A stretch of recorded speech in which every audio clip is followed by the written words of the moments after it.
a kezed után nyúl, nem tudod miért, de jól belerúg, mert elfogyott a türelmed már, pedig szabad a csók, szabad a tánc.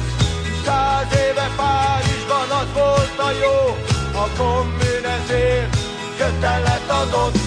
8 óra munka, 8 óra pihenés, 8 óra szórakozás.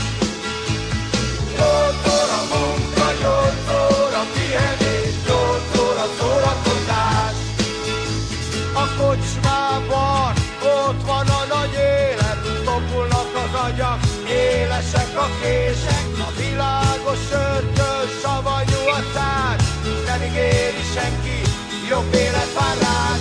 8 óra munka, 8 óra pihenés, 8 óra szórakozás. 8 óra munka, 8 óra pihenés, 8 óra szórakozás. Yahoo!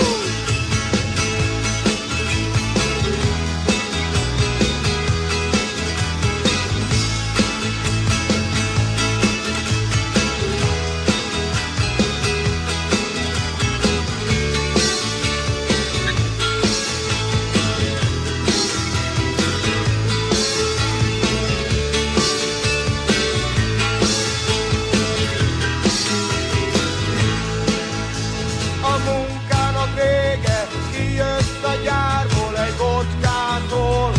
Erős vagy és bátor, és részeg fator, a kezed után nyúl.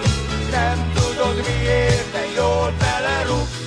Nézed, mi folyik itt, ami befolyik, az rögtön kifolyik. A világos sörtől savanyú a szád, nem ígéri senki, jobb élet vár.